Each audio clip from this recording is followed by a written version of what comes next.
What else is there? Sorry. Brussels sprouts, which I hate. Turnips, not too fond of those. Indian gooseberries and other leafy vegetables, excuse me. Right?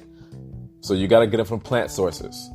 So I'll say that again. Vitamin C is found in citrus fruits, green peppers, red peppers, strawberries, tomatoes, broccoli, Brussels sprouts, turnips, Indian gooseberries, and other leafy vegetables. Now, it's important that you're going to get your vitamin C from food sources.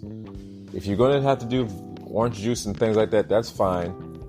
I'd recommend, because there's a lot of sugar in orange juice, there is the different kind of sugar, and that's going to be a whole nother topic.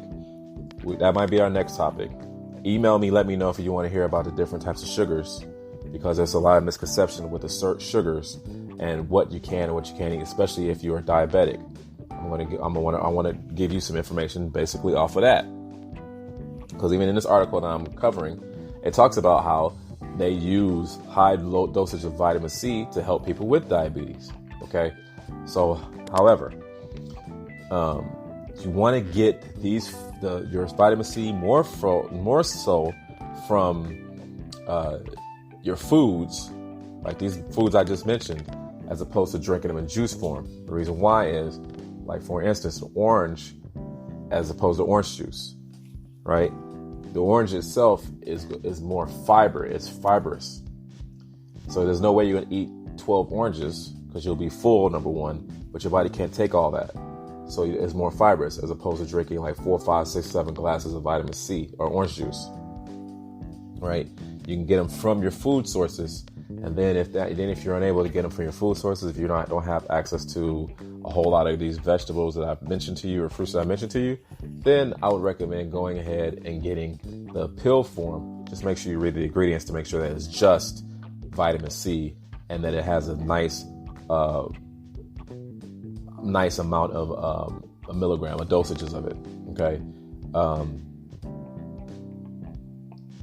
So high content, especially when it comes if you're already fighting an infection such as the cold or the flu, right? Or if you already have an issue, then you have high dosages. But if you are going and you're just trying to maintain, low dosages is fine. It's just prevention, okay?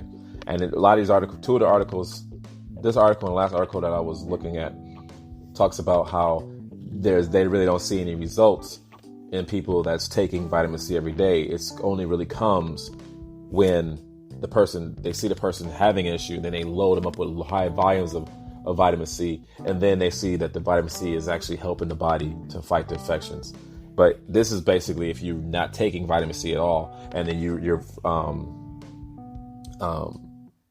not taking vitamin C at all, and then you get sick, and then you load you up with vitamin C, then you see results. But if you're already taking vitamin C, then you shouldn't have any issues with any type of ailments or sicknesses.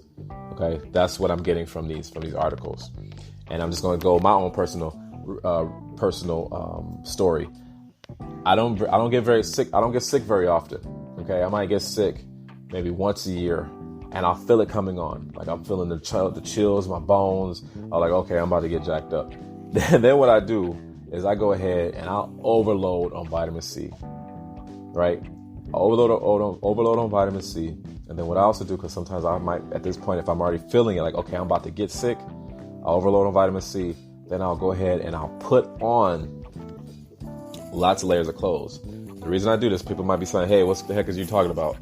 The reason I do this is because when your body has a fever, that's your body's natural defense trying to help you clean yourself. That's the beginning process of cleaning yourself from whatever you're fighting, right? The fever is necessary to help you fight off what you're experiencing. A lot of people won't say this to you, but I'm giving you information. I'm telling you straight up. The fever is beneficial for that, okay? Just like if you sprain your ankle and your foot starts to swell or there's pain. Why? Because that is your body's way of protecting itself. The swelling is good to help with it because it's, especially if you break a bone, your foot is your bone is put a protection around it so it's kind of protecting itself. That's why the swelling comes in. If you have a broken bone, especially the blood flow. There's blood that like builds up around the bone, right? And becomes a callus. And then after it heals, then that bone is stronger. So that's what happens. So your body is actually protecting itself when these type of occurrences happen, such as fever or swelling of joints. So that's a whole different story as well. I digress. I don't want to go too far off into that. But these are the things that I do personally when I feel like I'm about to get sick. And usually it lasts through the night, and then the next day I'm fine because I've accelerated my fever. Your body kind of has to have a fever. All right. So, but all I do is load up a vitamin C. I don't take any cold medicines. I don't take any drugs. I try not to take any drugs at all because I like to try and keep my body as clean as possible. That's just my personal preference. It doesn't have to be yours, but I'm just giving you information on different ways how to take care of yourself and to be healthy as much as possible. Again, if you got to go see a doctor, I would recommend, there's plenty of naturopathic doctors out there that specialize in this type of medicine or treatment. And the first thing they're going to do is trying to find a way to naturally cure your ailments. Because there's natural, if you research this stuff, there's natural cures for pretty much anything, as opposed to going on a route of medication or anything like that. Okay. So with that being said, that's what I want to say. So I hope I've given my disclaimer through and through before I continue. Okay. So I'm going to say this. It's a good article. Find it. This one I'm telling you about. Vitamin C in Disease Prevention and Cure. Okay. It's an article from 2013. So it's only 7 years ago. And usually, like these studies they do, these research studies, these double-blind studies or whatever they do, they take a while. They don't just throw these things together in one night. And there's some people you'll have other studies that do these things as well, and they'll back up the claims. Independent, if it's an independent study, you're doing it even better as opposed to a government study. It's not that's all. I'm just being real. Okay.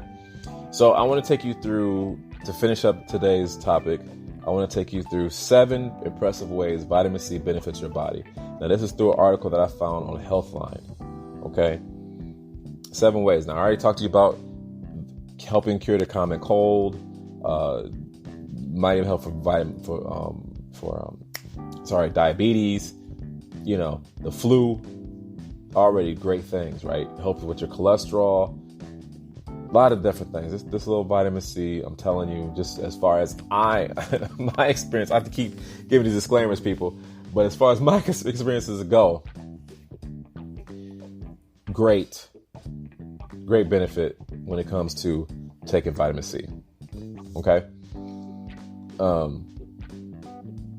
So, number 1, 7 impressive ways vitamin C benefits your body.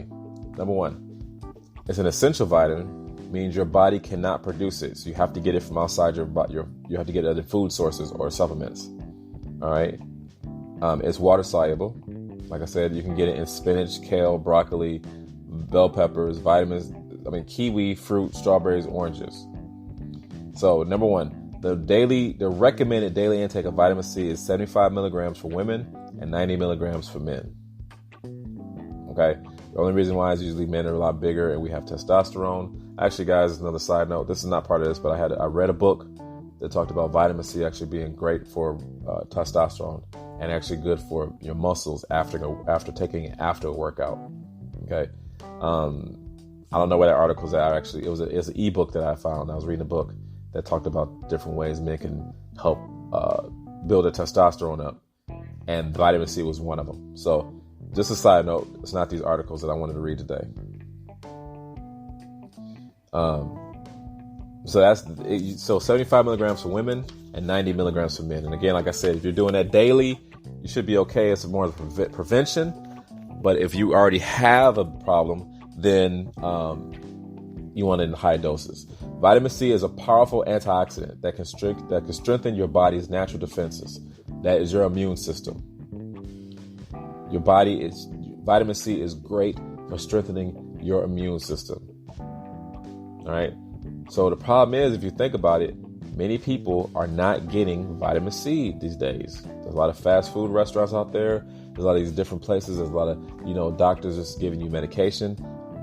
They don't, except for that doctor I mentioned in the first part of this broadcast, the doctor in Michigan that was giving his patients vitamin C to help treat coronavirus that got raided.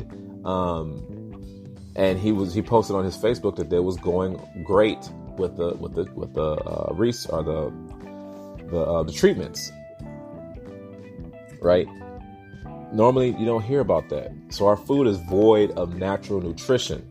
I talked about this probably before in the last podcast or broadcast that talked about I want to keep you healthy, right? So this is another way. Boom, take your vitamin C, right? So antioxidants are molecules that boost the immune system. They do so by protecting cells from harmful molecules called free radicals. When free radicals accumulate, they can promote a state known as oxidative stress, which can also be linked to many chronic diseases, cancer being one of them.